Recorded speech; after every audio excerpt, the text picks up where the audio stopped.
बिस्मिल्लाहिर्रहमानिर्रहीम। अस्सलाम वालेकुम। मैं हूं बिशारत राजा शहर इक़दार से एक और वीलॉग के साथ आपकी खिदमत में हाज़िर। नाज़रीन, मैं इस वक्त खड़ा हूं डी चौक, जहां पर कप्तान कहता है उठ है इंसानों के समंदर उठ। ये वो जगह है जहां पर कप्तान कहता है कि हमने डी चौक पहुंचना है, बस रोज पहुंचना है। आप देख सकते हैं कि मेरे पीछे मीडिया की गाड़ी भी खड़ी है और बिल्कुल मेरे अक़ब में वो वहां से गाड़ियां गुजर रही हैं। वो दीवारें चीन खड़ी की हुई है, कंटेनर्स की दीवारें चीन तो खैर नहीं, ये कंटेनर्स की एक दीवार खड़ी की हुई है। और वो कंटेनर्स एक नहीं बल्कि तीन तीन की लेज खड़ी की हुई है। और दिलचस्प बात यह है कि उन कंटेनर्स पर सब्ज़ पर्दे लटकाए हुए हैं। और इस वक्त मैं यहाँ पर डी चौक से आपसे बराह रास्त मुखातब हूँ। बारिश भी हो रही है, लेकिन उसके साथ आपसे खबरें भी शेयर करूँगा। एक खबर तो ये है कि गेम इज़ ऑन, गेम अभी ख़त्म नहीं हुई। उसकी वजह यह है कि डॉक्टर यास्मीन राशिद को जो मेरी इतलात हैं उन्हें कोट लखपत जेल से शौकत खानम शिफ्ट कर दिया गया, मुंतकिल कर दिया गया। नाज़रीन, आपको याद होगा कि इमरान खान ने जो मुतालबात रखे थे उनमें सबसे बड़ा मुतालबा, उन्होंने अपने रिहाई की बात नहीं की थी, उन्होंने असीरान लाहौर की रिहाई की बात की थी। और इनमें से जो उनका फोकस था वो ये था कि डॉक्टर यास्मीन राशिद को रिहा किया जाए, क्योंकि वो कैंसर की पेशेंट। इस पर बात करेंगे और फिर बात करेंगे कि आज पाकिस्तान तहरीक इंसाफ के जो चेयरमैन हैं बैरिस्टर गोहर अली खान, उन्होंने एक बात की तस्दीक की है। और वो तस्दीक क्या की है उन्होंने, इस पर बात करेंगे। और फिर ये बात करेंगे कि जो अब की बात जो पाकिस्तान तहरीक इंसाफ की स्ट्रेटजी है, वो स्ट्रेटजी बिल्कुल डिफरेंट है, बिल्कुल मुख्तलिफ है। उनके पहले के जो उन्होंने एहतजाज की कॉल दी थी उससे ये बिल्कुल एक डिफरेंट है। वो अब की बार जो स्ट्रेटजी है वो बड़ी तबाहकुन स्ट्रेटजी है, इस पर बात करेंगे। और सबसे पहले हम आपको बताएं कि जैसे कि मैंने इंट्रो में बताया था कि मैं डी चौक हूँ, ये वो जगह है। नाज़रीन, थोड़ा सा मैं आपको बता दूं कि ये दो बात जो मैंने बात की ना, उठ है इंसानों के समुंदर उठ, ये बात सिर्फ और सिर्फ दो अशखास ने की। एक पहले आज से आप कह सकते हैं 45 साल पहले इमाम खमीनी जब आए थे, जलावतनी की ज़िंदगी काट कर वापस आए थे, तो उनका एक जुमला था, उठ है इंसानों के समंदर उठ। तो फिर तेहरान ने उनके हेलीकॉप्टर को अपने हाथों पर उठा लिया था। और ये बात उस सदी के बाद 21वीं सदी में ये सिर्फ इमरान खान ही कह सकता है। जब वो कहता है उठ है इंसानों के समंदर उठ, तो फिर लोग दीवाना वार लपकते हैं। वो नहीं देखते कि हमारे साथ क्या होगा।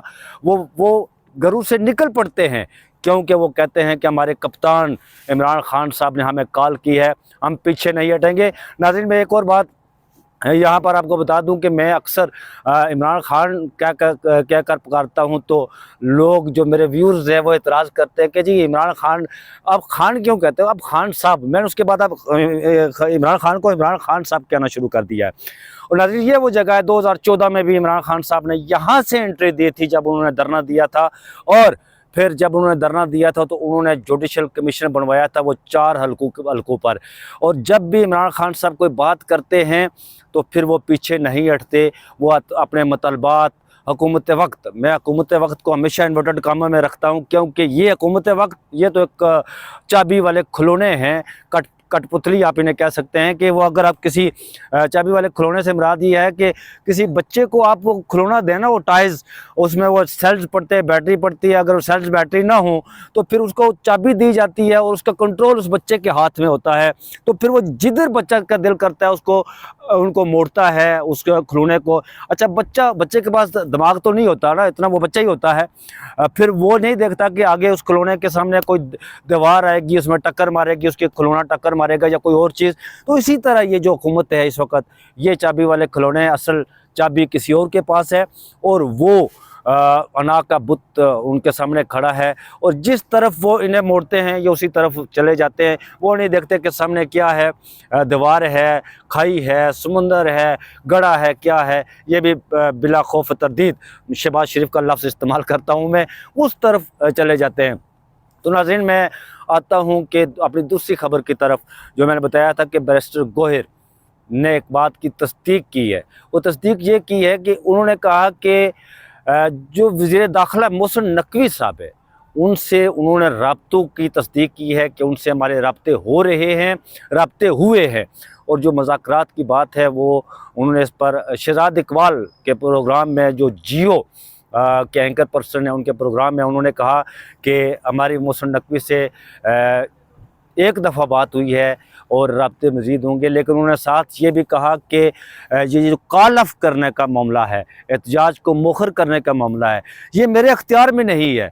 उन्होंने कहा कि मेरे बॉस जो है वो इमरान खान है, उन्हीं के अख्तियार में है कि वो कब कॉल ऑफ करते हैं और कब कहते हैं कि आगे बढ़ो और हम आगे बढ़ेंगे, क्योंकि हमारे पास जो अख्तियार है उसी के अंदर जो उन्होंने दिया हुआ है, इमरान खान साहब ने, जो पाकिस्तान तहरीक इंसाफ के चेयरमैन और साबिक वज़ीर पाकिस्तान है, हम उन्हीं की दी हुई डोमेन के अंदर रहते हुए बात करेंगे, उससे आगे नहीं जाएंगे, एक कदम भी आगे नहीं जाएंगे।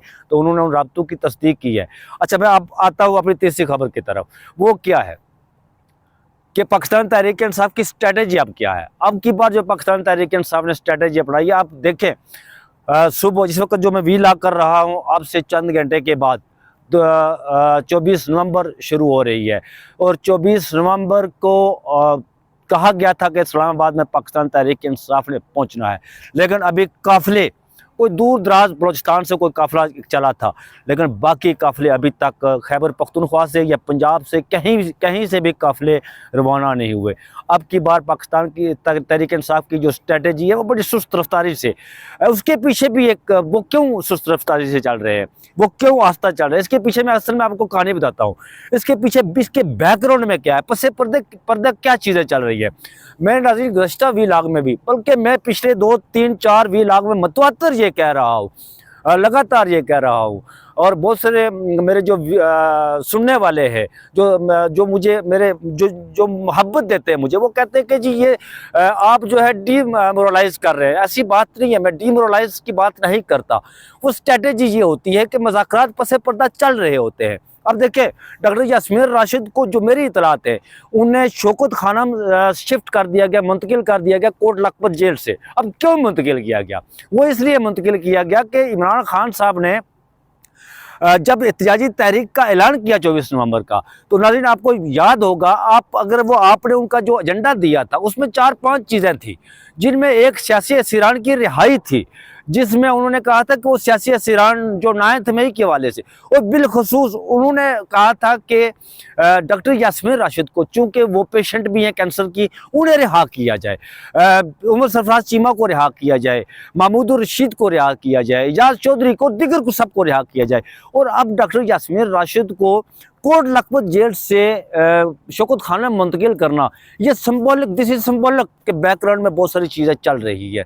ये नहीं कि कुछ नहीं हो रहा, बहुत सारी ऐसी चीज़ें चल रही हैं। और फिर जो सुस्त रफ्तारी से जो आ रहा है, काफिले आ रहे हैं या आएंगे यहाँ पर डी चौक में जहाँ मैं खड़ा हूँ, उसके पीछे क्या है? उसके पीछे हिकमत ये है कि 27 नवंबर को मैंने रात को जो गुज़श्ता वीलॉग था उसमें भी बताया था, गुज़श्ता से पेवस्ता वीलॉग में मैंने बताया था कि जो 27 नवंबर को ATC लाहौर में इमरान खान साहब की जो 8 मुकदमात में ज़मानत की दरख्वास्तें लगी हुई हैं ना, उसको आप इस तनाज़र में देखें कि वो ज़मानत की दरख्वास्तें क्या कह रही हैं। वो ज़मानत की दरख्वास्तें मैंने गुज़श्ता वीलॉग में भी बात की थी, तो किसी ने कहा जी ये प्रोसिक्यूशन जो है ये किसी और की, नहीं भाई, ऐसी बात नहीं है। अगर प्रोसिक्यूशन ने वहाँ इख्तलाफ भी किया था, पुरजोर इख्तलाफ किया था, लेकिन उसके बावजूद ATC के जज ने ये बात की थी, तमाम तर इख्तलाफात के बावजूद उन्होंने 27 नवंबर को ये तारीख रखी थी और नोटिस जारी किए थे कि हतमी दलाइल 27 नवंबर को होंगे और उसी दिन फैसला किया जाएगा।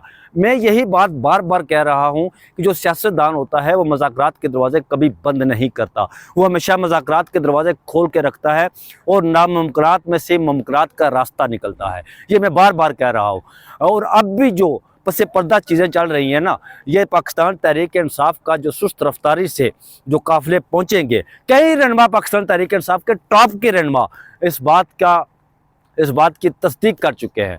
मेरी जिनसे बात हुई है वो उन्होंने यही बात मुझे बताई जो मैं आपको ये बता रहा हूँ कि कुछ न कुछ पसे पर्दा चल रहा है। अब हमारी भी मजबूरी होती है कि हम आपको बराह रास्त ऐसी चीज़ें नहीं बता सकते, बहुत सारी चीज़ें नाम भी नहीं ले सकते, क्योंकि ये एक तो जो सख्ती असूल है, जो अपने जो ज़राए होते हैं उनको एक्सपोज नहीं किया जाता और ना उनके ना बताए जाते हैं।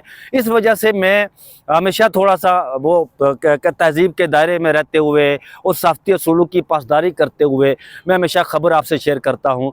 लेकिन अब की बार जो तहरीक इंसाफ ने जो धरने की कॉल दी है, एहतजाज की कॉल दी है, ये कॉल कहीं आपको ऐसा नज़र नहीं आएगा कि ये कॉल एम खान साहब ने दी है, नहीं, इसके पीछे बहुत सारी चीज़ें चल रही हैं अभी। और मुझे किसी ने कहा था कि ये बताएं, इस पर एनालिसिस करें कि पाकिस्तान इमरान खान साहब की रिहाई कब होगी। अच्छा, मेरे जो सोर्स ज़राए हैं वो ये कह रहे हैं कि खान साहब की रिहाई जो है वो बहुत जल्द होगी। अब ये बात मैं अपने सोर्स मैंने काउंटर चेक किया था, लेकिन 2-3 जगह से मैंने चेक किया तो उन्होंने मुझे यही बताया कि खान साहब की रिहाई जल्द होगी, लेकिन उनकी हतमी डेट नहीं दी गई, इसलिए कि खान साहब खुद भी कह चुके थे कि अक्टूबर के बाद मेरी रिहाई होगी। अब ज़ाहिर है नवंबर, 24 नवंबर, अभी मैं ये बारिश भी बरस रही है और आज 23 नवंबर है, चंद घंटे के बाद 24 नवंबर शुरू होगा, नवंबर का आखिरी वीक भी चल रहा है। आप 15 दिसंबर 16 दिसंबर से पहले पहले आप कह सकते हैं। मेरे साथ ये मगीज़ साहब भी मौजूद है, इन्होंने लाइट पकड़ी हुई है जनाब, और मगीज़ साहब का अपना भी चैनल है, यूट्यूब चैनल।